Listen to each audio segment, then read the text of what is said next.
Muy bien, hoy es 2 de junio 2023.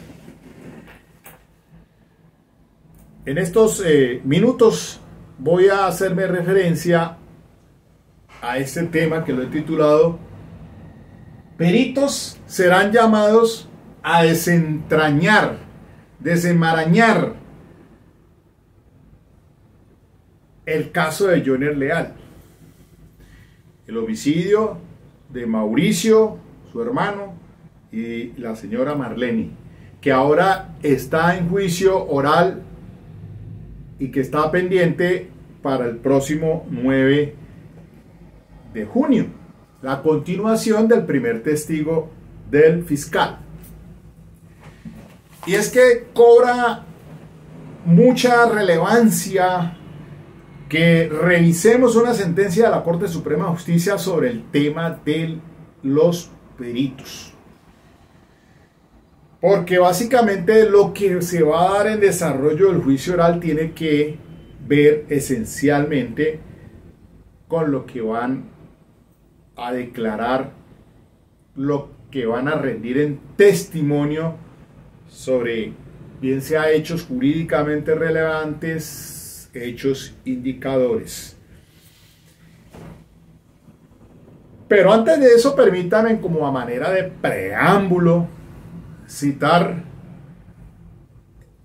una parte del libro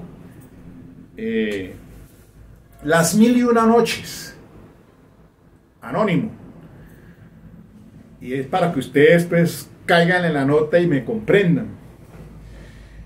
La historia de Ali Cogian, un mercader de Bagdad, entre otras historias, porque que ustedes recuerdan muy bien y las han escuchado. Ali Baba, los 40 ladrones y la muerte en manos de una esclava, Morgiana, que respondía a ese nombre, Morgiana. Interesante. Pero bueno, ahí está también esta que les voy a referir, porque viene como calza como anillo el dedo. Se dice que Ali Cogian, mercader de Bagdad, tuvo un sueño y le decían a Alá que tenía que ir a hacer la peregrinación a la Meca como buen musulmán. Entonces tenía su vivienda, tenía sus cosas que vendía, y entonces decide arrendar la casa, arma viaje para la Meca, pero antes de eso, pues en un tarro guarda 1000 monedas de oro y se las da o se las entrega en depósito a un amigo, otro mercader, para que a su regreso se las regrese. Pero en ese tarro, esas 1000 monedas de oro, iban unas aceitunas. El depósito, a quien se les dejó en depósito, pues no tenía ni la más remota idea del contenido de las 1000 monedas de oro. Ali salió en la peregrinación hacia la Meca y por allá se demora más de 7 años en regresar otra vez a Bagdad. El depositario, el mercader que tenía ese depósito en su taller, porque le había dado las llaves a Ali para que las guardara, y le dijo: ahí donde las dejas, ahí las vas a encontrar. Y entonces el depositario dice a quien había guardado las aceitunas, al ver que pasan 7 años, pues dice, lo da por muerto, porque quién sabe qué había pasado con él. La esposa se antoja de unas aceitunas y él dice, bueno, Ali me dejó un tarrito con unas aceitunas, pues yo las destapo. La mujer le dice, no lo haga, mira que si regresa, pues entonces se va a molestar, porque pues obviamente no confiaron en él. Efectivamente, pero no le presta atención y de todas maneras destapa el tarro, encontrando que las aceitunas ya estaban dañadas por cuestión del tiempo, 7 años. Pero encuentra las 1000 monedas de oro y como buen codicioso se las hurtó, se las robó. Pero guarda el tarro con otras aceitunas recientes y las deja allí por si regresaba Ali Cogia. Y efectivamente regresa y entonces reclama sus tarros de aceitunas y él las va al taller donde estaban, las recoge, pero se da cuenta de que no estaban las 1000 monedas de oro, pero sí unas aceitunas. Él le reclama entonces y le dice que él no había cogido para nada, que no sabía de ninguna 1000 monedas de oro, y eso se va a juicio ante un tribunal cadí, que es la autoridad, según los musulmanes, es la autoridad encargada pues de establecer el orden como autoridad judicial, y absuelven a quien las había guardado. Molesto, Ali reclama y presenta una solicitud ante el califa, que es la autoridad delegada por Mahoma para que regule el tema de convivencia entre los ciudadanos. Y que el califa se da cuenta de esta situación y entonces, pero antes de citar a las partes afectadas, se da cuenta con unos jóvenes que están haciendo un simulacro precisamente de lo que había sucedido, de la pérdida de las 1000 monedas de oro, el tarro de aceitunas, y el muchacho dice en un simulacro que hace ver que sí tenía responsabilidad el que le habían dejado el depósito, porque 2 peritos que presenta determinan que esas aceitunas estaban recientes. Esas aceitunas no estaban dañadas, y que si Ali había dejado ese tarro hacía 7 años, pues era obvio que estaban malogradas. Y efectivamente entonces el califa cita al día siguiente y montan todo para hacer ver esa situación con unos peritos que dicen que efectivamente el tarro sí había sido abierto, que se habían introducido unas nuevas aceitunas porque estaban en buen estado, y por lo tanto entonces no podía corresponder al tarro que Ali había dejado guardando por 7 años. Y eso hace pues que decapiten a la persona, lo encuentran responsable de que se hurtó esas 1000 monedas de oro, y efectivamente confiesa, las recupera Ali. Ahí está entonces, mis queridos amigos, que el tema de los peritos pues cobra una inusitada relevancia. Y es que miren, entonces acá tengo en el tablero el precedente, jurisprudencia de la Corte Suprema de Justicia, particularmente de la doctora Patricia Salazar Cuellar. Ya les he citado la 43916 del 2016 sobre el tema del Fren Camargo, el Sastre, para tratar el tema de la incorporación y valoración de la evidencia física. Pero también hay una sentencia 51410 del año 2017 de la doctora Patricia sobre el tema conceptos de mejor evidencia, que esencialmente dice pues que para determinar un cotejo por ejemplo, de escritura, pues lo que realmente sirve es el original, no una copia.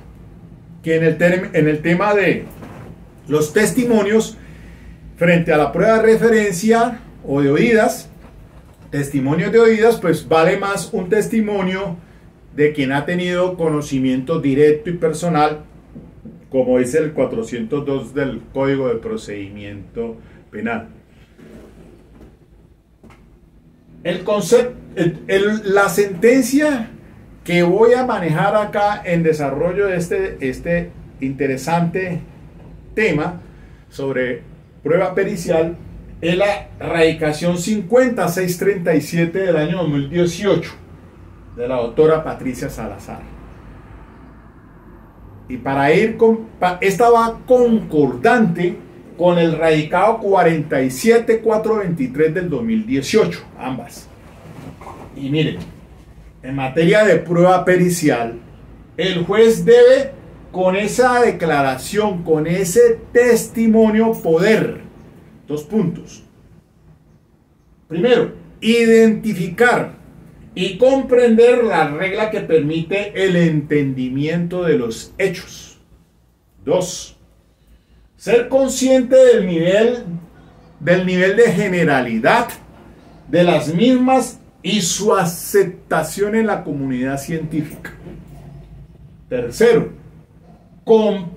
que comprenda la relación entre los hechos del caso y los principios que lo ponen de presente. 4. Pueda llegar a una conclusión razonable sobre el nivel de probabilidad de la conclusión.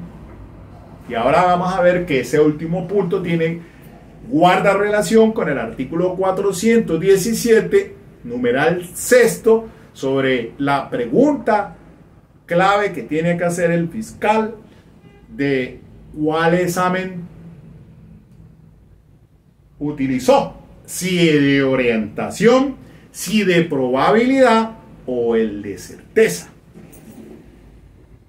Entonces el objetivo de la Corte Suprema de Justicia es, primero que todo, establecer la pertinencia de los medios de prueba de las partes que pretendan utilizar. Y allí hay un radicado 44599 del año 2017.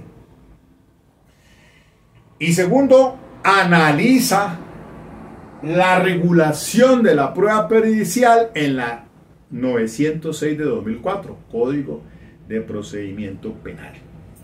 Por acá arriba tengo radicado 45899 del 2017, que tiene que ver con quienes no tienen la calidad de peritos. Radicado 42631 del 2018, los peritos deben explicar el fundamento de sus opiniones. Este es mi video, ya creo que es el 800 desde que inicié con este ejercicio académico, ya desde el 2004. El otro año estoy cumpliendo una década haciendo academia, sobre todo en estos temas trascendentales de la ley 906 de 2004 de política criminal, de dogmática penal. Y bueno, hago ver eso como a manera de una estadística que llevo aquí, pues dándole a estos temas de especial interés a la comunidad de colegas, de jóvenes que están saliendo de sus universidades y que quieran incursionar o hacer su especialización en derecho penal. Vámonos entonces a la página 12 de esta decisión que les acabo de citar, radicado 50637 del 2018. Y el ítem 6.2 dice la regulación de la prueba pericial en la ley 906 de 2004. Me salto el tema de la pertinencia porque pues eso ya es tema del radicado 46153 del 2015, también de la misma doctora, que es una providencia columna vertebral para entender ese tema de pertinencia, conducencia y utilidad que hacen en la preparatoria para el decreto de pruebas. El ítem 6.2.1 dice la base técnico-científica del dictamen. Y dice que en la ley 906 de 2004 se establecieron reglas puntuales sobre la prueba pericial, especialmente en la que concierne a la base técnico-científica de la misma. ¿Y por qué ustedes dirán que estoy tratando este tema? Pues es que lo que se viene en las próximas sesiones por parte del fiscal del caso Johnny Leal, pues es básicamente la introducción a juicio oral del testimonio de los peritos. Primero se han citado en su orden a los peritos que encontraron los hallazgos de la evidencia física, que ya les expliqué todo el tema de sentar bases probatorias y que allí ya se logró introducir como prueba número 1 la evidencia número 1, que es la carta que supuestamente fue redactada por Mauricio Leal, una especie de suicidio. Recientemente esta corporación se ocupó de esta temática con el ánimo de resaltar la necesidad de que los expertos convocados por las partes expliquen suficientemente los principios científicos, técnicos o artísticos en los que fundamentan sus verificaciones o análisis y grado de aceptación. Por esa razón, la Corte dice e insiste que el artículo 417 establece unas instrucciones para interrogar al perito. Hay 8 ítems. El perito responderá de forma clara y precisa las preguntas que le formulen. El perito tiene, en todo caso, derecho de consultar documentos, notas escritas y publicaciones con la finalidad de fundamentar y aclarar sus respuestas. De allí que el informe de base de opinión pericial, que tuvo que haberse entregado o descubierto esa base de opinión pericial, o por lo menos, como dice el 415, ser puesto en conocimiento de las partes al menos con 5 días antes de la celebración de la audiencia pública en donde se va a recibir la peritación, porque lo que cuenta es la declaración, no ese informe como prueba documental, es lo que va a declarar. Ese informe sirve para refrescar memoria, lo escucharon allí ahorita en el texto que cito, que puede consultar documentos, o para impugnar credibilidad. Dependiendo entonces que algunos documentos puedan o hayan sido decretados en la preparatoria a efectos de que ingresen como prueba demostrativa, pero esencialmente lo que cuenta, lo que se tiene presente bajo el principio de inmediación por el juez, es lo que va a escuchar decirle el perito como declarante.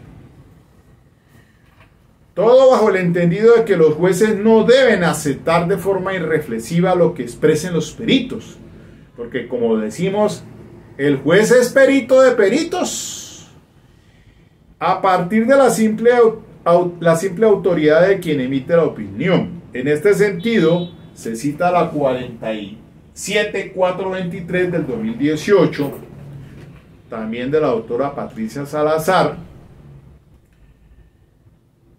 en ese punto en particularidad. Y allí trae en a colación esto de que estoy diciendo acá básicamente. Dice, en esa misma línea, en una decisión del radicado 42631 del 2018, la sala reiteró la importancia de que los peritos expliquen el fundamento de sus opiniones. En tal sentido hizo las siguientes precisiones. Aclaró lo que debe entenderse por ley científica en sentido estricto, a partir de un específico marco teórico. 2. Indicó que los dictámenes periciales, tal y como lo disponen el artículo 405 y el 417, pueden estar fundamentados en ese tipo de leyes. Entre paréntesis, lo que implica asumir las respectivas cargas argumentativas. Cierro paréntesis. Pero igualmente pueden estar soportados en otros enunciados. También producto de las investigaciones y avances en las respectivas disciplinas, que aunque no tengan al alcance de las denominadas leyes científicas, pueden servir de fundamento a conclusiones importantes para el proceso penal.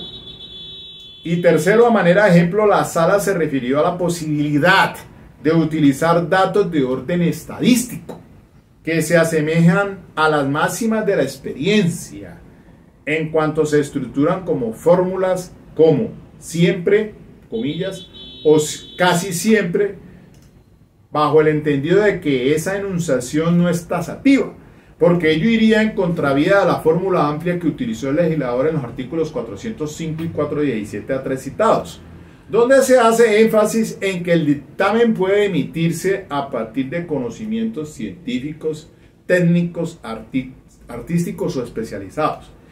Y cuarto, en todo caso, el perito debe dar las respectivas explicaciones para que el juez, a partir de una adecuada comprensión de la opinión experta, pueda tomar las decisiones que le correspondan. Y al efecto anotó, y entonces aquí se cita también otra sentencia, 46540 del 2017.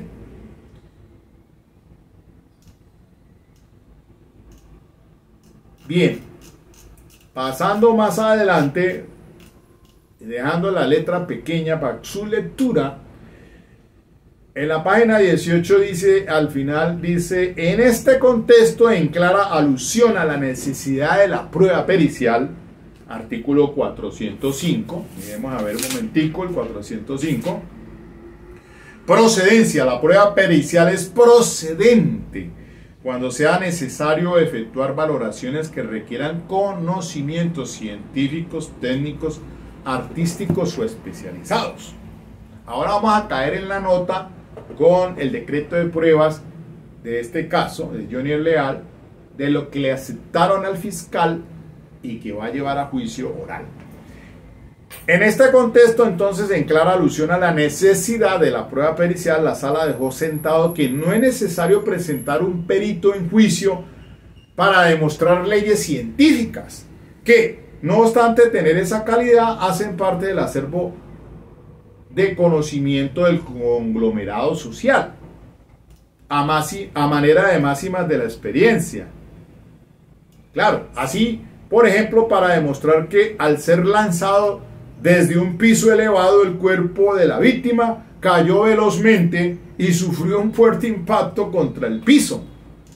No es necesario presentar un físico para que explique la ley de gravedad, ni tampoco vamos a traer, va a ser satírico aquí, no vamos a traer a Isaac Newton para que nos explique un físico, a eso es que me refiero, ni tampoco a Albert Einstein para que nos explique la teoría de la relatividad, por ejemplo.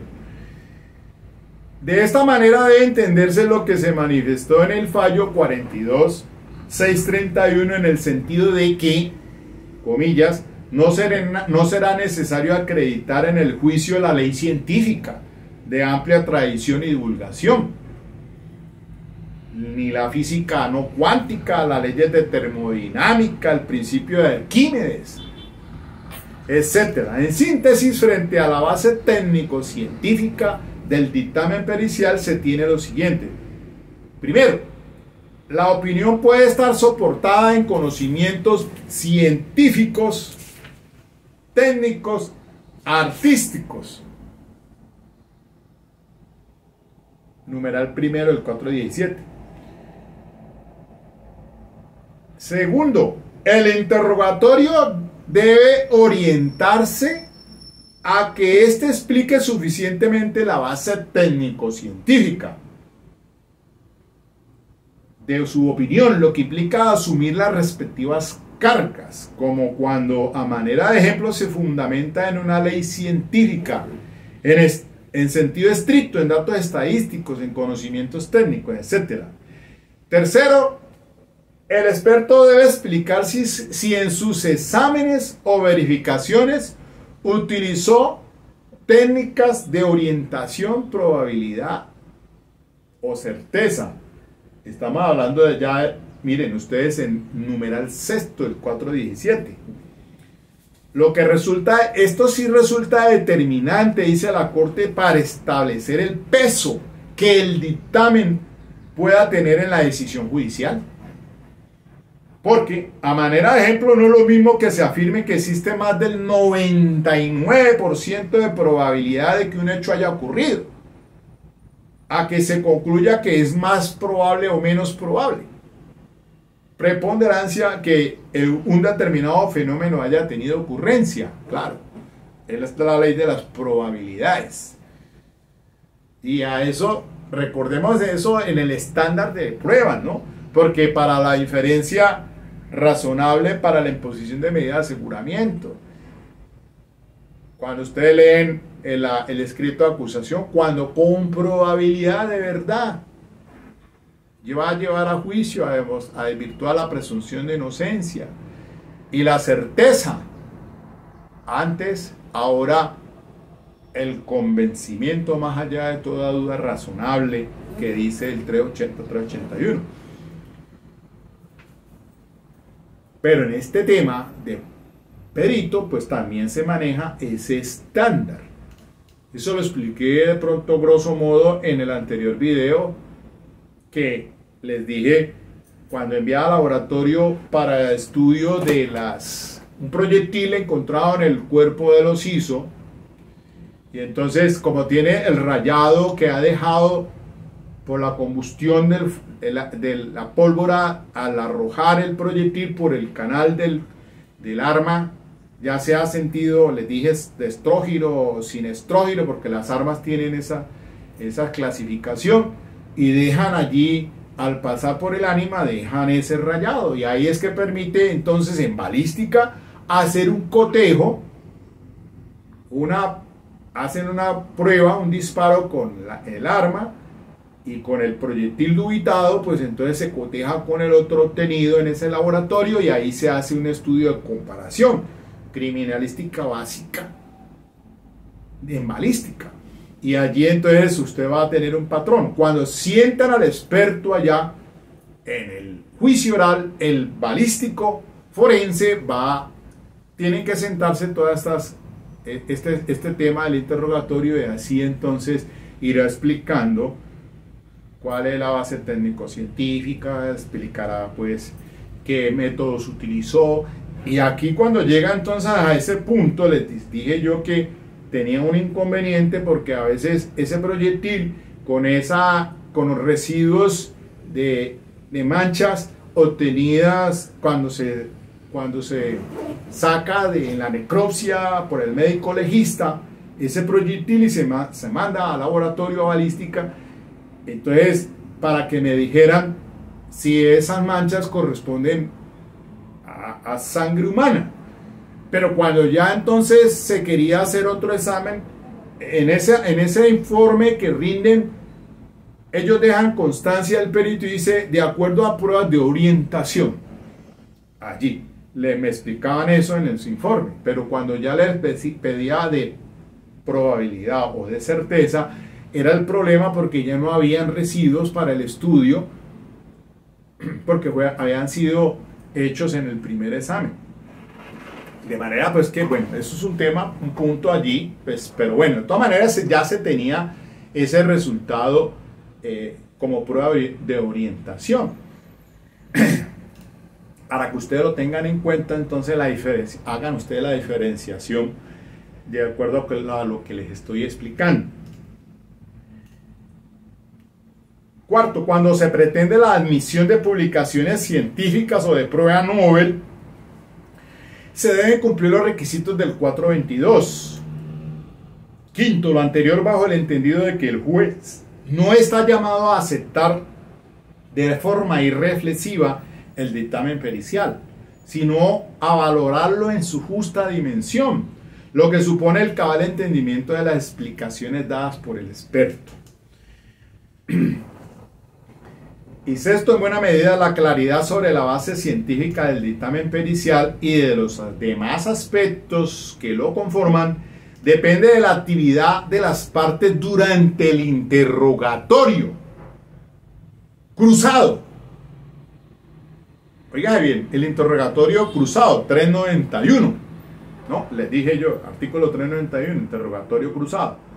Lo que es propio de un sistema de corte adversativo, del que es expresión la regulación del interrogatorio al experto, prevista en el artículo 417 y siguientes de la 906. Finalmente debe resaltarse que la explicación suficiente de la base técnico-científica del dictamen adquiere mayor relevancia cuando, primero, la opinión se soporta en áreas del conocimiento poco difundidas. Segundo, frente a las mismas no existen consensos consolidados. Tercero, los procedimientos que sirven de soporte a la conclusión no están suficientemente estandarizados, etc. Esto se compagina con lo dispuesto en el 422 sobre los requisitos para la admisión de publicaciones científicas y prueba Nobel. Así, aunque los peritos tienen el deber de explicar este aspecto, lo que se traduce en la obligación de la parte de incluirlo en el interrogatorio. Artículo 417, numerales 4, 5 y 6. Sobre los principios científicos, sobre los métodos empleados en la investigación y análisis relativos al caso, y sobre si en sus exámenes se utilizó pues la prueba de orientación, de probabilidad o certeza. Punto o ítem 6.2.2, la base fáctica del dictamen. Aunque no se descarta que un experto comparezca al juicio oral con el único propósito de ilustrar sobre determinadas reglas técnico-científicas para que a partir de las mismas el juez realice la valorización de los hechos, lo que ordinariamente sucede es que el perito emita su opinión frente a un determinado aspecto fáctico. Aquí ya viene el conocimiento personal, conocimiento directo, 402. Puede ser que se haya colado incluso ese perito allá en la preparatoria, pero en el juicio oral, dadas las circunstancias, allí se deberá debe tener en cuenta el defensor si ese perito realmente tuvo un conocimiento directo. ¿Y de qué? Hechos fácticos, porque aquí bien vuelve lo de los hechos jurídicamente relevantes, que es diferente a hechos indicadores y a los medios de prueba.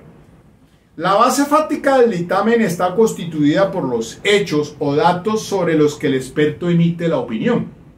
Por ejemplo, primero, la presencia y ubicación de las heridas en el cuerpo de la víctima pueden ser insumos suficientes para que el médico legista explique la causa de la muerte. Aquí sí ya vamos entonces, por ejemplo, al decreto de pruebas de la preparatoria de Johnny Leal, en el punto tercero. Primero, Daisy Pérez González, experta en toxicología, incorporará unos informes. 2. El patólogo Francisco José Calle Roa, un informe del 23 de noviembre del 21 sobre Mauricio Leal, funcionario. La primer necropsia realizó los fenómenos cadavéricos, causa de la muerte, la ventana de muerte, o sea, la cuestión del tiempo, las lesiones, si las lesiones era por una persona diestra o un zurdo, estrecha relación con una de las víctimas y la permite la juez. Tercero, médico legista Diana Leide Restrepo, ampliación de la necrosia de la señora Marleni. Fenómenos cadavéricos, causa de la muerte, ventana de muerte, los hallazgos. ¿Por qué se amplió? Es una ampliación del informe de necropsia médico-legal. Herida del abdomen. El cambio del lugar de la víctima, lugar donde se halló el cuerpo. Todo eso lo va a tener y se lo argumentó como pertinencia, conducencia y utilidad y se lo admitió el doctor Germán Beltrán Galvis, cuarto. Informe de noviembre 21. Recolección de evidencias a Mauricio, pruebas biológicas, transferencias, conclusiones pertinentes. Doctor Jorge Eduardo Paredes, patólogo. No me recuerdo si fue profesor mío Jorge Eduardo Paredes, pero lo tengo como en la mente. Ventana de muerte desde su experiencia científica. Hallazgos en la muñeca de Mauricio. Pertinente. Y así, bueno, sigamos. Entonces miren ustedes, aquí ya estos peritos van en la presencia y ubicación de las heridas en el cuerpo de la víctima. Pueden ser insumos suficientes para que el médico legista explique la causa de la muerte. Como la investigadora pues dijo allí en ese testimonio rendido el pasado 12 de mayo, dice: el cuerpo de Mauricio, el arma, el cuchillo, evidencia que conté yo como número 4. No se retira ese elemento del cuerpo, se fija fotográficamente y se protege con papel filtro que es especial para preservar evidencia traza y evidencia biológica. Se pueden buscar residuos lofoscópicos, entonces se procede a proteger este elemento y se envía junto con el cuerpo. ¿A dónde? A medicina legal para el protocolo de necropsia y el examen de los elementos que se envían dentro de él, como es el cuchillo.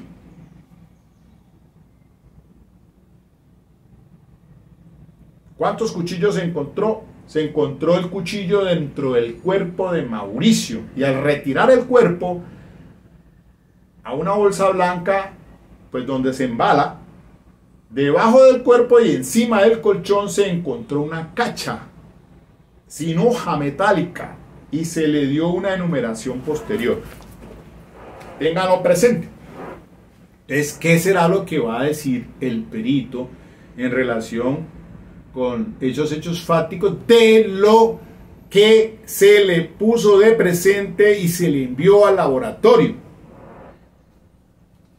Segundo, la localización de la víctima para cuando fue atropellada por un automotor, la ubicación final del cuerpo, las características del rodante, la extensión de la huella frenada, etc. Le pueden permitir a un físico calcular la velocidad que el procesado le imprimía al automotor en los momentos previos al accidente. Tercero, las reacciones de la persona sometida a un evento traumático pueden resultar útiles para que el experto en la respectiva disciplina dictamine sobre las afectaciones de orden psíquico derivadas de la conducta punible, etc. Hechos indicadores. Pronto no frente a los hechos jurídicamente relevantes en el tema del tipo penal. La base fáctica del dictamen puede estar conformado por lo que el perito percibe directamente. Y ahí hay a pie de página un envío, dice: a diferencia del denominado testigo técnico, el perito percibe estos aspectos en el ejercicio de su rol. Es una cosa, mire la diferencia con el testigo técnico. Entonces, la base fáctica del dictamen puede estar conformada por lo que el perito percibe directamente, como sucede, verbigracia, con los médicos legistas que estudian un cadáver. Acá los peritos, patólogos forenses, estudiaron el cadáver de Mauricio y la señora Marleni.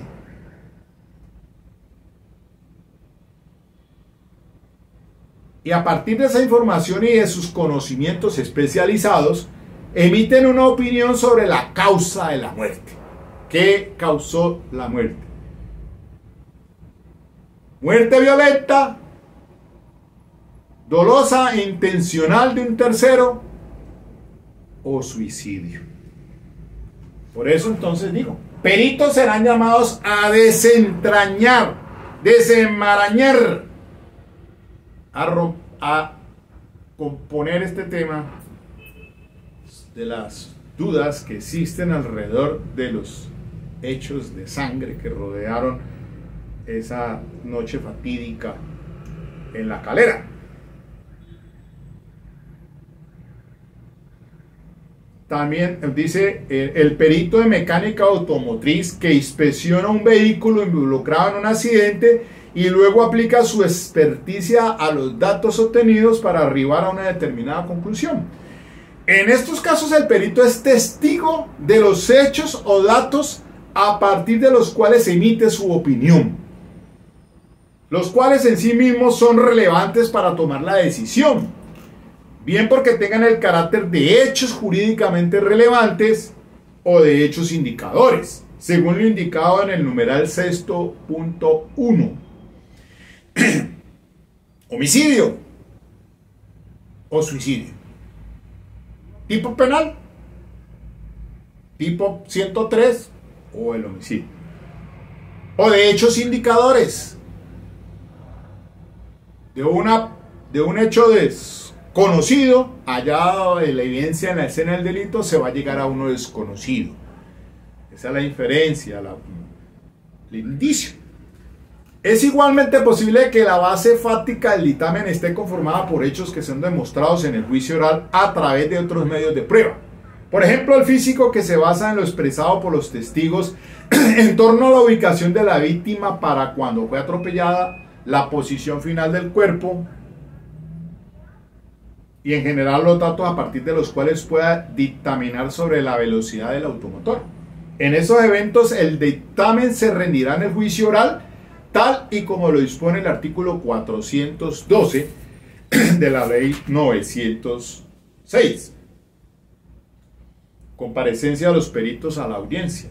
Las partes solicitarán al juez que hagan comparecer a los peritos al juicio oral y público para ser interrogados y contrainterrogados en relación con los informes periciales que hubiesen rendido o para que los rindan en la audiencia.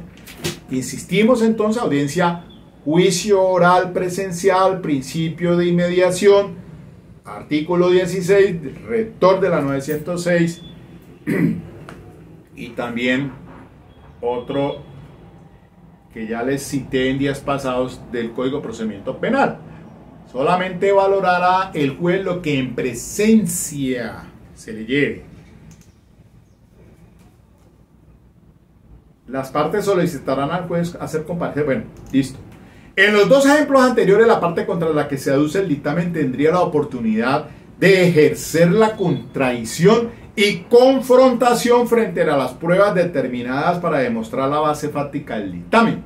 Eso es esencial. Este es un sistema adversarial, por eso principios de contradicción y confrontación, el face to face. Si el perito percibió directamente esos hechos o datos, podrá ser contrainterrogado sobre el particular, sin perjuicio de la utilización de otras herramientas jurídicas para impugnar su credibilidad, tal y como se indicará en el apartado 6.4 que todavía no he llegado. Si los aspectos factuales sobre los que se emite la opinión son demostrados con otras pruebas, testimonios, documentos, etc., las mismas deben practicarse con apego al debido proceso. El dictamen pericial puede ser excluido, rechazado o inadmitido. Sentencia 51882 del 2018.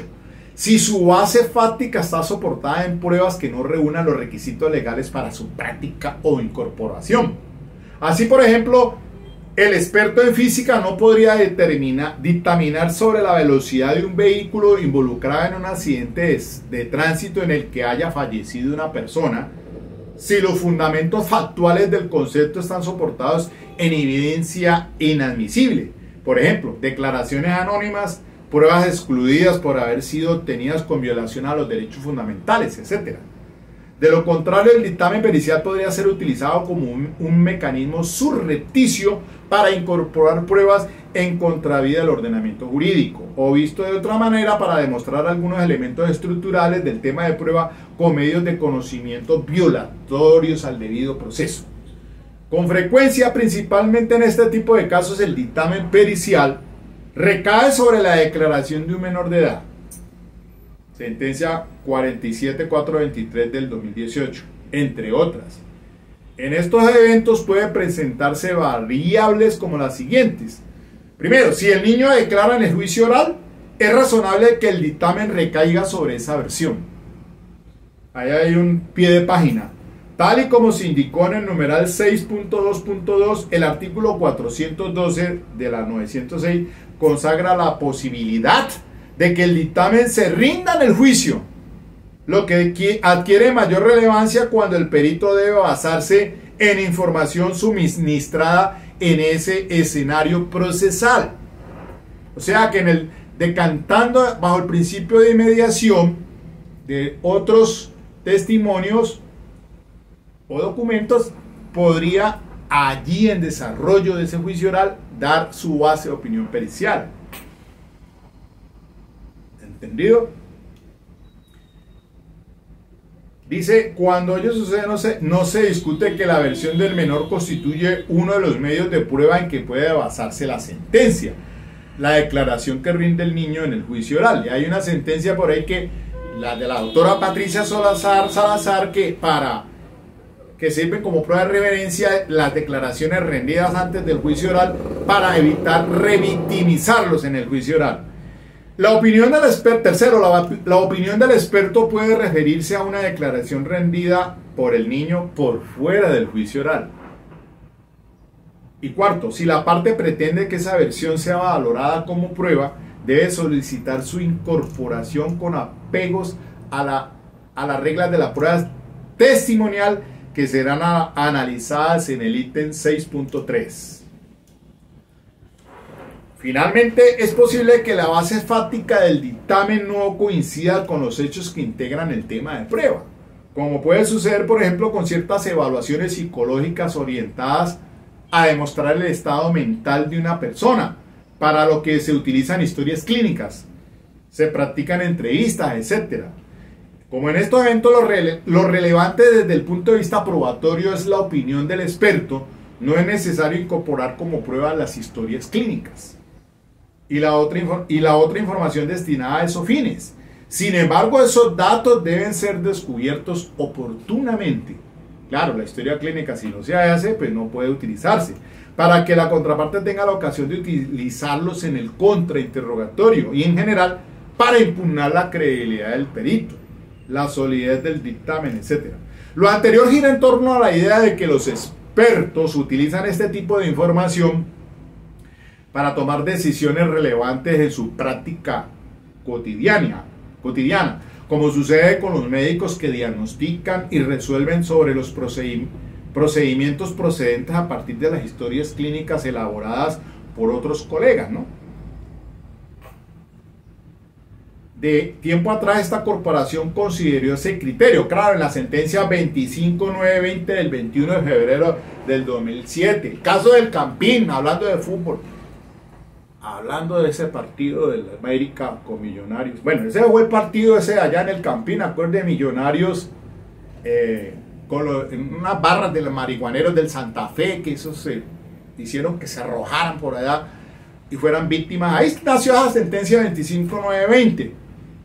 Pero hombre, el América, cómo se come ese penalti con Millonarios aquí en el Pascual. No, vamos a ver qué va a pasar mañana. Mañana juegan allá en Bogotá, en el Campín.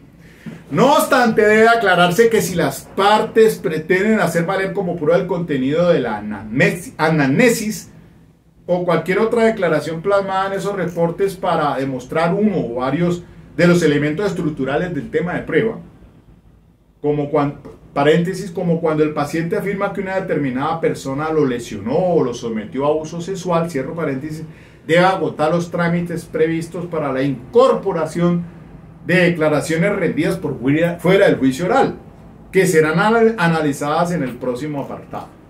En síntesis, frente a la base fáctica del dictamen cabe resaltar lo siguiente. Primero, salvo que el perito no sea llevado a juicio con el único propósito de explicar unas determinadas reglas técnico-científicas para que el juez las aplique a una específica realidad fáctica, los expertos suelen emitir opiniones sobre unos hechos en particular. 2.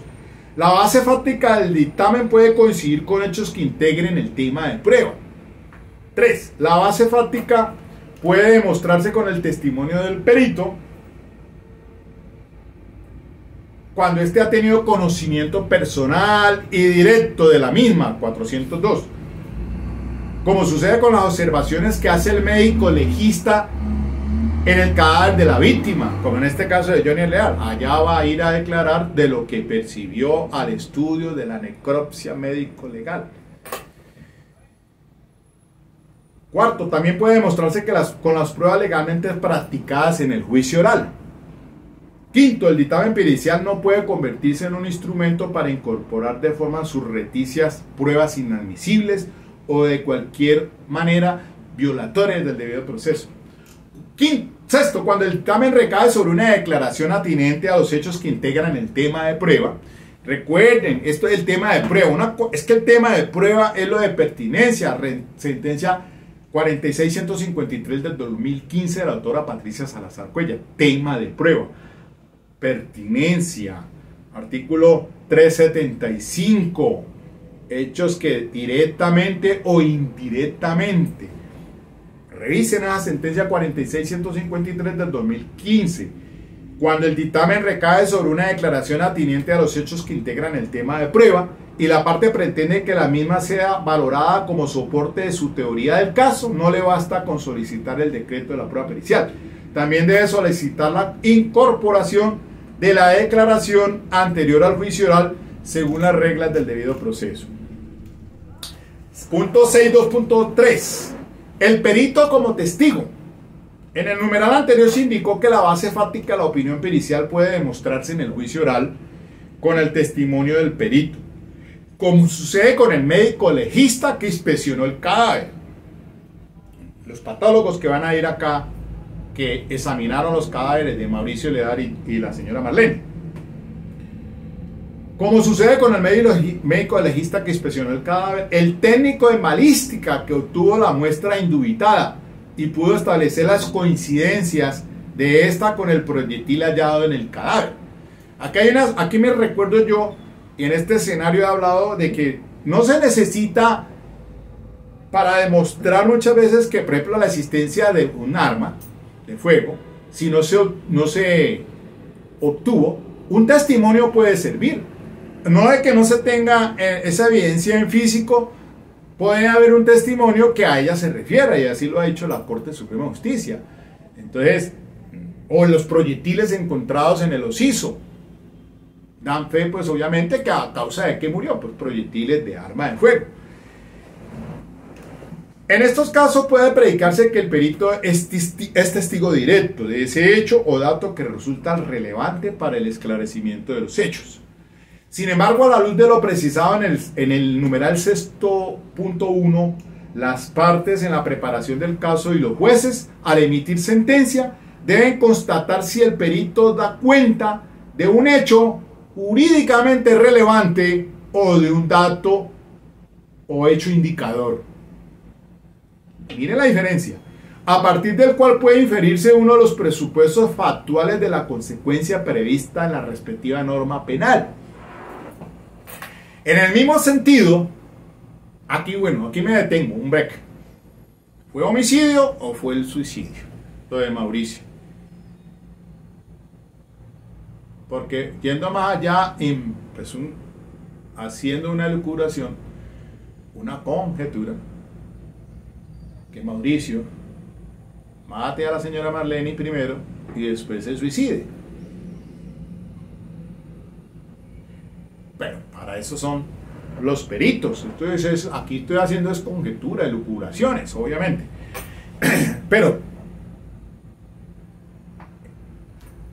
es que Cuando les cité el libro de ahora al inicio como preámbulo, les vuelvo y les insisto, léasen a Edgar Allan Poe, Asesinatos de la calle Morgue, El misterio de María Roquette y La carta robada. 3 temas importantes que todo investigador, todo aquel que quiere navegar por estas aguas del derecho penal y la criminalística tiene que hacerlo. Bueno, en el mismo sentido, la opinión del perito, paréntesis, que puede tener como base lo que él presenció o la información suministrada por otros testigos, cierro paréntesis, puede referirse a un hecho jurídicamente relevante.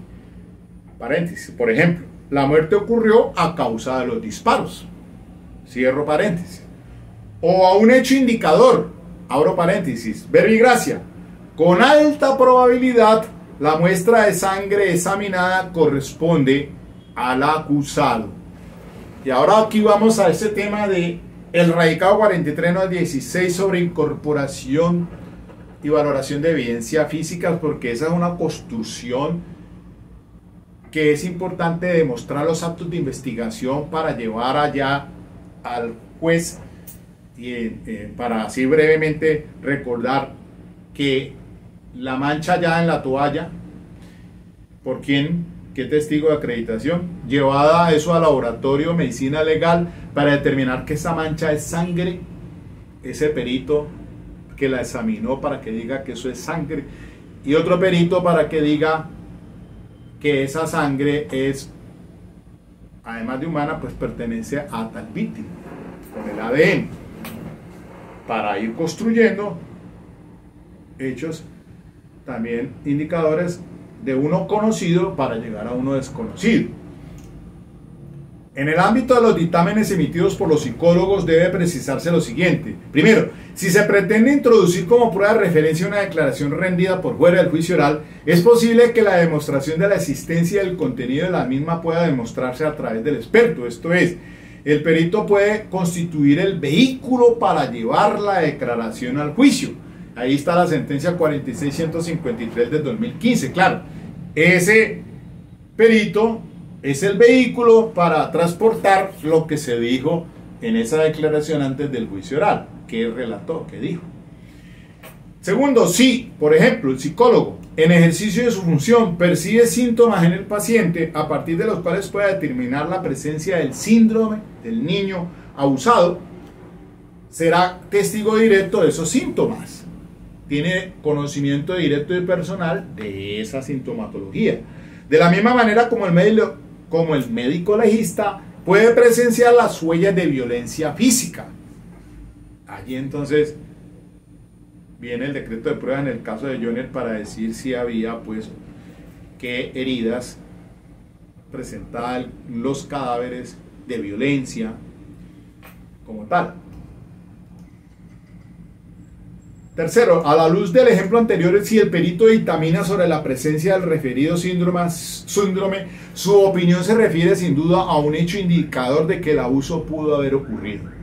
Miren, un hecho indicador, el síndrome del niño abusado. Si ese testigo lo declara en juicio oral, pues es que este es el caso que se discute, 5637 del 2018, un caso ocurrido aquí en Cali, de una persona, un señor que abusó sexualmente de un menor, de su pareja sentimental. Ese caso es. En este orden de ideas, cuando las partes y o el juez aducen que el perito psicólogo o cualquier otro experto es testigo directo, tiene la obligación de precisar cuál es el hecho o el dato percibido en los términos señalados en el artículo 402 de la 906. Esto es necesario para adoptar la racionalidad, el alegato o la decisión y para permitir mayor control a las conclusiones en el ámbito judicial. Ustedes me disculpan si de pronto se corta el formato porque ya se está llegando a la hora. Es primera vez que me voy a pasar de allí, pero quiero concluir este análisis para no dejarlo fraccionado en otra videoconferencia. Si sucede eso, pues continuaré entonces en otra sesión y lo termino. Advertidos. Así, por ejemplo, primero, si el experto limitó su intervención a la práctica de una entrevista a un menor, será testigo de la existencia y contenido de la misma, así como de las circunstancias que lo rodearon. Ahí hay una nota al pie de margen que dice: en cada caso debe resolverse sobre la admisibilidad de la prueba de referencia según las reglas analizadas a lo largo del numeral 6.3. Segundo, si durante esa diligencia percibió síntomas a partir de los cuales pueda emitirse una opinión sobre la existencia del síndrome del niño abusado o cualquier otro efecto psicológico relevante para la solución del caso, se debe indicar con precisión ese aspecto de la base fáctica y obviamente la misma debe explicarse a la luz de una base técnico-científica suficientemente decantada, según se indicó en precedencia. Tercero, en el evento de que el perito se haya basado en otra información para estructurar la base fáctica de la opinión, la misma debe ser adecuadamente explicada sin perjuicio de la obligación de descubrirla oportunamente, etc. Cuando la sentencia está basada en prueba de referencia, las anteriores precisiones adquieren una especial relevancia porque se hace necesario determinar si el perito realmente aporta información adicional. Paréntesis, a la declaración rendida por fuera del juicio oral. Cierro paréntesis, que permita superar la prohibición prevista en el artículo 381 de la 906 de 2004, para la cual sin duda resulta insuficiente con expresar sin ninguna aclaración que el perito es testigo directo. Claro, no se puede condenar única y exclusivamente en prueba de referencia, dice el artículo 381, inciso final. Punto 6.2.4. La explicación de la conexión que existe entre la base fáctica y técnico-científica del dictamen. El perito debe explicar la relación que existe entre la base técnico-científica y la base fática, lo que incluye la determinación de si, paréntesis, en comillas, en sus exámenes o verificaciones utilizó técnicas de orientación, probabilidad o certeza. Numeral sexto 417. En esencia, el experto debe explicar por qué el caso objeto de opinión encaja en las reglas técnico-científicas que ha explicado.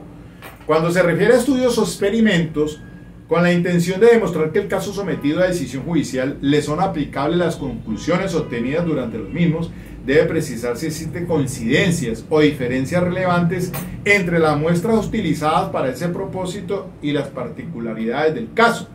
Por ejemplo, si la investigación científica se orientó a establecer la reacción típica de los niños ante determinadas situaciones, debe precisarse aspectos como la edad, extracción sociocultural o cualquier otro factor relevante. Sentencia 42631 del 2018.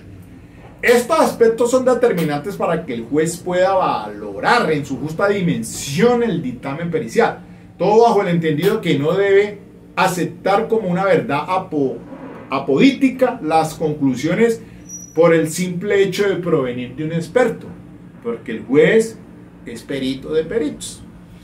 Porque a manera de ejemplo, es posible que el dictamen haya sido emitido por el profesional más calificado, pero, primero, la técnica utilizada solo sirve de orientación o permita establecer en un nivel medio de probabilidad que un determinado hecho pudo haber ocurrido. Y ahí entonces hay algo, pues obviamente que eso no es estándar. A duras penas se asoma para que el juez lo tenga como tal al resolver el caso. Es por eso les dije ahora la diferencia en ese estudio balístico de la prueba de orientación, de probabilidad o de certeza. Y segundo, las características del caso objeto de decisión judicial sean sustancialmente diferentes a las de la muestra utilizada para los experimentos o estudios a los que alude el perito. Ítem 6.2.5. Pasos para la solicitud y práctica de la prueba pericial. Según se anotó en precedencia, en el sistema procesal regulado en la 906, las partes tienen a cargo la estructuración, verificación y demostración de la hipótesis factual, Como bien se sabe, la presentación de hipótesis fácticas es imperativo para la fiscalía y facultativo para la defensa, no es obligatorio. En ese proceso, las partes eligen los medios de prueba que utilizarán para determinar su teoría del caso. Por eso es que aquí hice referencia al inicio de ese juicio de Johnny Leal, que la defensa hizo una hipótesis fática y que muchas veces no es tan recomendable hacerla porque él tiene la carga a la defensa de demostrarla en el juicio oral. No así el fiscal, que sí tiene ese imperativo, él sí tiene, sí o sí tiene que hacer una hipótesis factual o una teoría del caso, no la defensa. Entonces muchas veces decimos, si usted no va a demostrar, es mejor que se quede callado. En ese proceso, las partes eligen los medios de prueba que utilizarán para demostrar su teoría del caso, bien los que se refieran directamente a los hechos jurídicamente relevantes o los que resulten útiles para demostrar los hechos indicadores a partir de los cuales puede inferirse el hecho que encaja en la respectiva norma penal. Cuando la parte pretenda utilizar dictámenes periciales para demostrar su hipótesis factual, debe tener claro los aspectos analizados en precedencia, entre los que cabe resaltar: primero, cuál es la base fáctica del dictamen; segundo, cómo pretende demostrar ese componente fáctico; tercero, cuál es el hecho jurídicamente relevante o el hecho indicador que busca demostrar con la opinión; cuarto, cuando pretende fundamentar su teoría del caso en prueba de referencia, debe precisar cuáles son los datos adicionales que se demostrarán con el experto, bien porque los haya percibido directa y personalmente o porque puedan acreditarse con su opinión. Quinto, tiene el deber de constatar si esa información es suficiente para cumplir el requisito previsto en el artículo 381, etc. Y algo que se me pasó, porque ya lo he apuntado bien en letra pequeñita, dice: al perito le está vedado, dice aquí la sentencia, primero, presentar conclusiones sin fundamento; segundo, opinar sobre asuntos que escapan a su experticia; tercero, eludir las aclaraciones que debe hacer sobre el fundamento técnico-científico de sus apreciaciones; cuarto, no precisar el grado de aceptación de sus principios en la comunidad científica; quinto, abstenerse de explicar si las técnicas utilizadas son de orientación, de probabilidad o de certeza. Eso alude la sentencia 47423 del 2018. Por eso entonces es que el juez, bajo ya ese prurito de explicación del perito, podrá identificar y comprender la regla que permite el entendimiento de los hechos.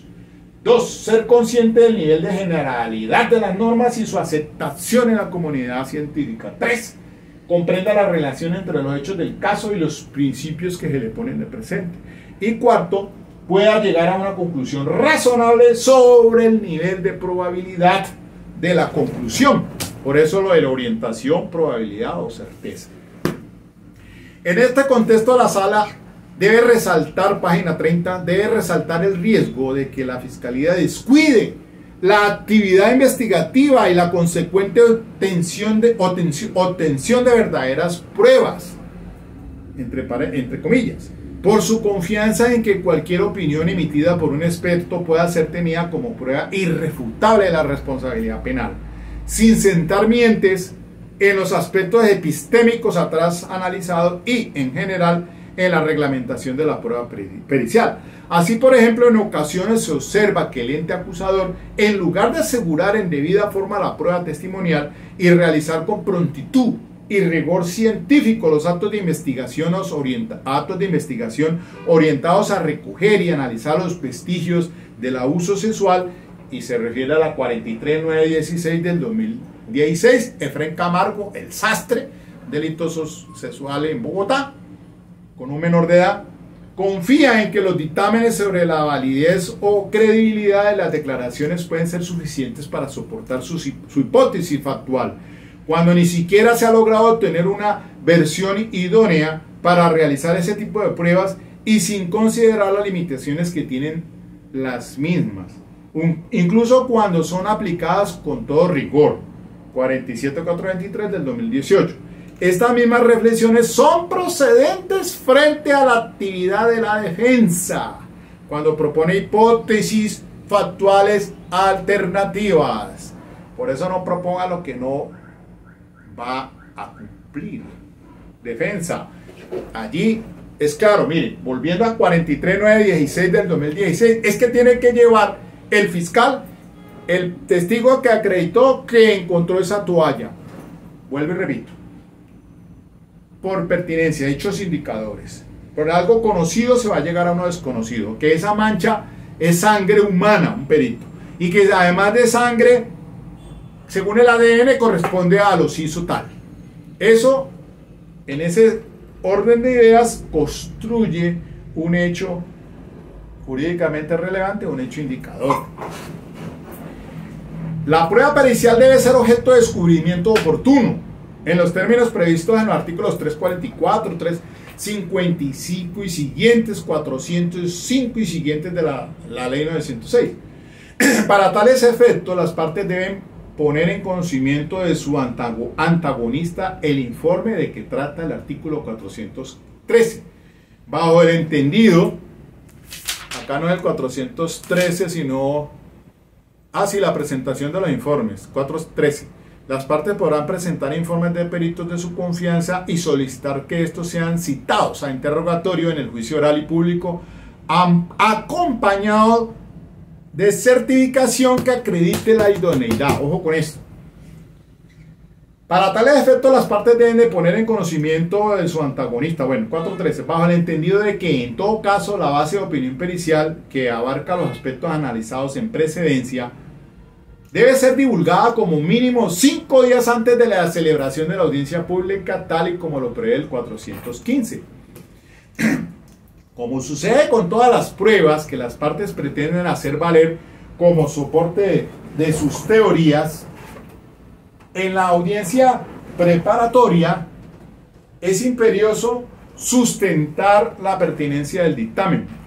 Resulta elemental que, para ello, debe precisarse el sentido de la opinión, para poder establecer su relación directa o indirecta con los hechos jurídicamente relevantes que integran el tema de prueba. Artículo 375, lo remito allá. Así, por ejemplo, debe explicarse que con el testimonio del médico legista que examinó el cadáver, se pretende establecer que la víctima falleció a causa de los disparos. Acá irá el perito a establecer que a consecuencia de esas lesiones con arma cortopunzante fue que se le produjo la muerte a Mauricio y la señora Marlene.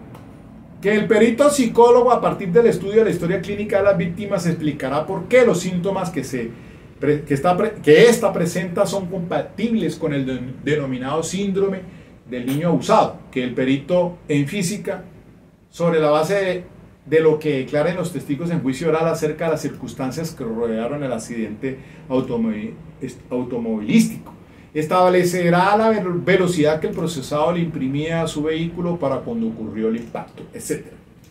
Lo anterior pone en evidencia que las aclaraciones sobre el sustento de la base fáctica del dictamen le permitirán a las partes y al juez decidir aspectos relevantes del desarrollo del juicio, como, por ejemplo, el orden en que será practicada la prueba testimonial. A la luz del último ejemplo, resulta obvio que primero deben declarar los testigos que tuvieron conocimiento personal y directo de los pormenores del accidente para que el experto cuente con los insumos suficientes para emitir su opinión. Por eso, en este caso, el fiscal citó a la investigadora, que es el que está dentro de mi decreto de pruebas que copié, es el número 22. Ese testimonio de la señora Olga.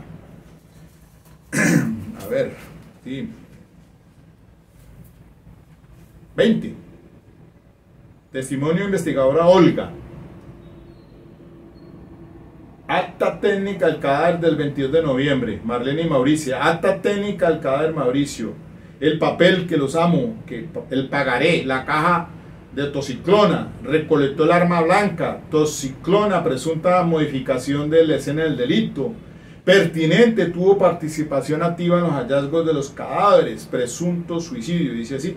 Tiene relevancia de claridad, siendo pertinente, conducente, útil, junto con lo hallado.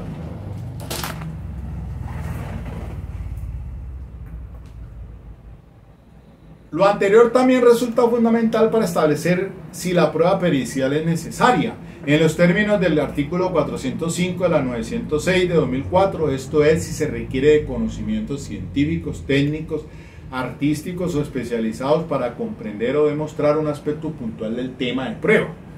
En consonancia con lo anterior, deben tenerse en cuenta que la admisibilidad de la prueba pericial está supeditada a la confiabilidad de la base técnico-científica. En tal sentido, deben considerarse los parámetros consagrados en el artículo 422 cuando se trata de publicaciones científicas o prueba novel.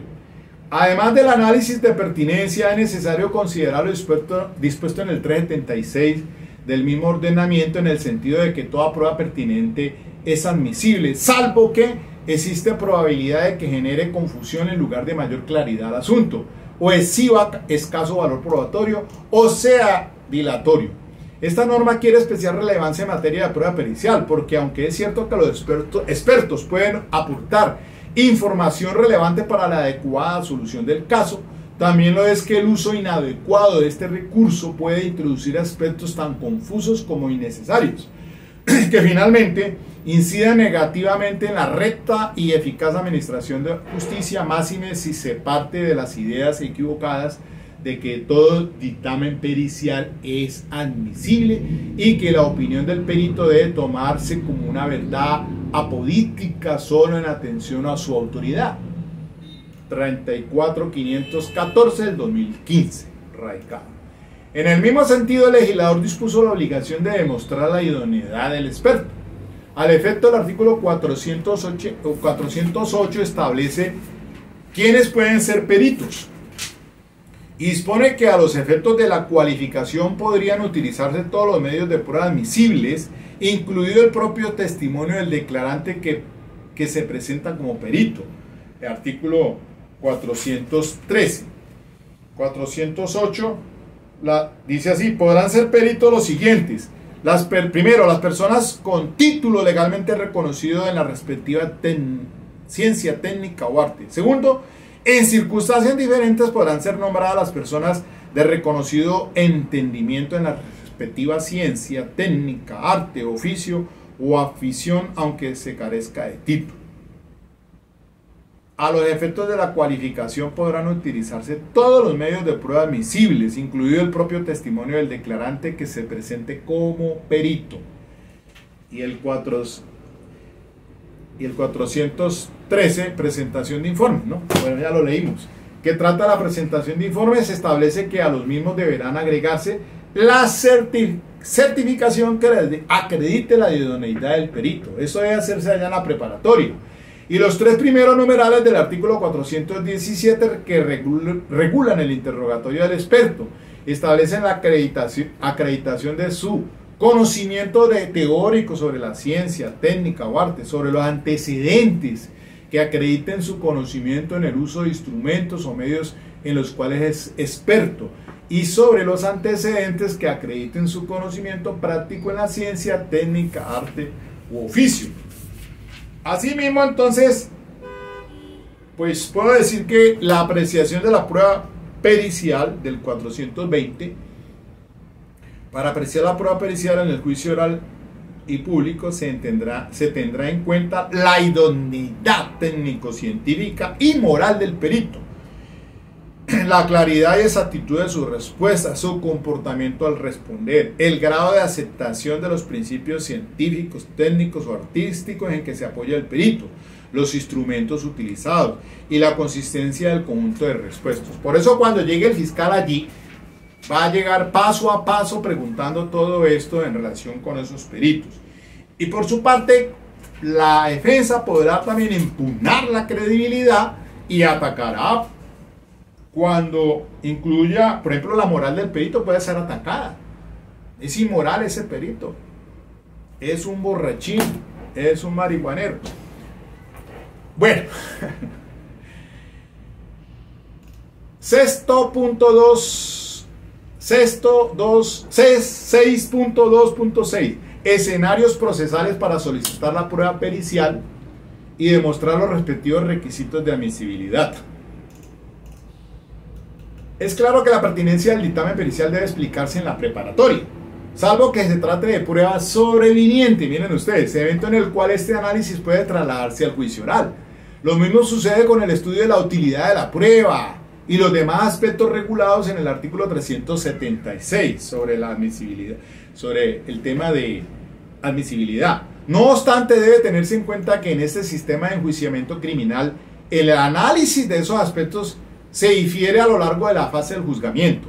Porque, a manera de ejemplo, es posible que un testimonio haya sido decretado como prueba en la preparatoria, pero en la audiencia de juicio oral, al momento de su práctica, se establezca que el testigo no tiene conocimiento personal y directo, artículo 402, de los hechos sobre los que versa el interrogatorio, lo que faculta a la otra parte para plantear las respectivas oposiciones y así evitar que esa versión se incorpore como prueba. Lo anterior, y esto que no les hablé de la prueba de refutación, ¿no? Porque puede suceder que en un testimonio de estos rendido allí le surja para oponerse la defensa como prueba de refutación, que ese es un tema pues, que yo les he dicho aquí con una providencia importantísima sobre este tema de la prueba de refutación. Bueno, sigamos aquí que la voy buscando y voy diciéndola. A ver, lo anterior es así porque en la audiencia preparatoria preparatoria no se practican pruebas, de tal suerte que las partes presentan sus argumentos sobre la admisibilidad de las mismas, pero es en el juicio oral donde se demuestra si los testigos presenciaron los hechos objetos de declaración, si las evidencias físicas o documentos en realidad son los que las partes alegan, etc. Radicado 34.514 del año 2015. La prueba de refutación es la radicación 43749 del 2014, doctor Eugenio Fernández Calier. Esta es una decisión importantísima. Cuando dice el artículo 362 de la 906 que la decisión sobre el orden de la presentación de la prueba, el juez decidirá el orden en que debe presentarse la prueba. En todo caso, la prueba de la fiscalía tendrá lugar antes de la de defensa, sin perjuicio de la presentación de las respectivas pruebas de refutación, en cuyo caso serán primero las ofrecidas por la defensa y luego por la fiscalía. Eso amerita otro espacio sobre la prueba de refutación. Algo semejante sucede con la prueba pericial. Piénsese, por ejemplo, en un perito que no cuente con títulos académicos. Artículo 408, numeral segundo.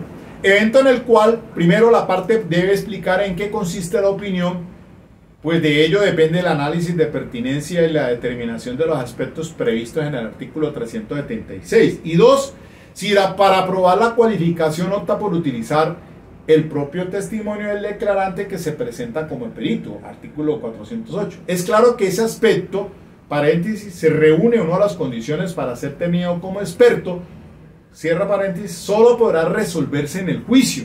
Así la prueba haya sido decretada en la audiencia preparatoria, a partir de los argumentos presentados por la parte. Ahí es bueno leerse ese 45899 del 2017, quienes no tienen la calidad de peritos.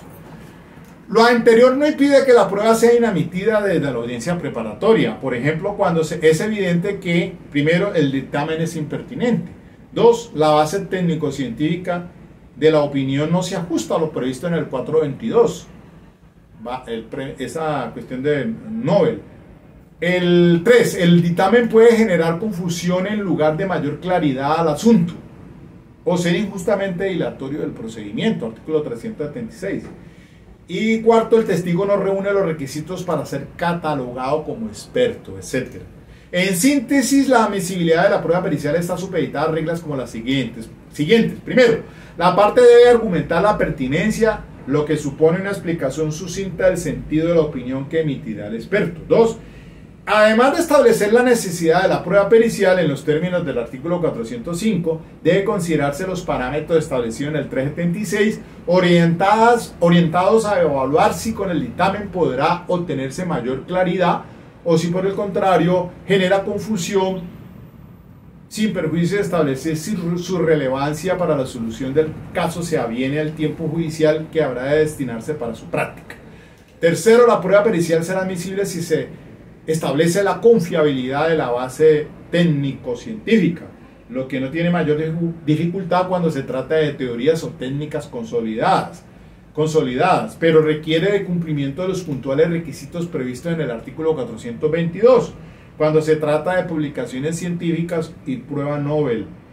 Cuarto, el dictamen no puede ser utilizado como medio surrepticio para incorporar pruebas con violación al debido proceso. Quinto, debe demostrarse la idoneidad del perito, para lo que resulte imperioso anexar al informe los certificados, sin perjuicio de la posibilidad de demostrar ese aspecto con el testimonio del experto, principalmente cuando se trata de personas que no cuentan con un título legalmente obtenido, reconocido, artículo 408.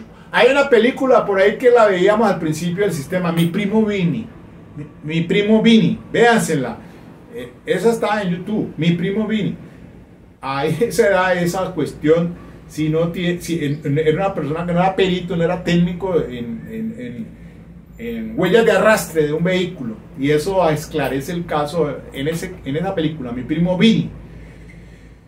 Sexto, a partir de estos parámetros el juez debe resolver sobre la admisibilidad de la prueba pericial. Y séptimo, las partes tienen la carga de interrogar y contrainterrogar al perito en los términos previstos en el 417 y siguientes de la 906. En lo que concierne la práctica del interrogatorio, debe considerarse que al perito le serán aplicables en lo que corresponde a las reglas del testimonio. Artículo 408, por lo que las partes podrán controlar el interrogatorio a través de las suposiciones. Tendrán la oportunidad de impugnar la credibilidad del testigo, del perito, bien durante el contrainterrogatorio o presentando, de ser el caso, pruebas de refutación. Más adelante se retomará esa temática. Entonces miren que, aparte de la sentencia que les acabo de citar, refiriéndome al artículo 461, pues que es el que trata sobre el orden de presentación de las pruebas. Ya les dije la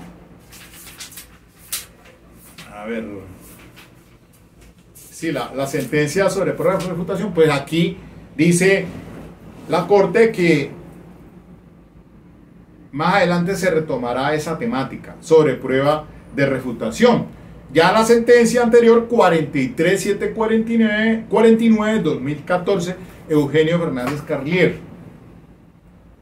Bueno, hasta aquí nomás ya dejo y cierro este asunto. Así, en esta hora y media, espero dar cumplimiento a transmitirles a ustedes unas ideas básicas, fundamentales,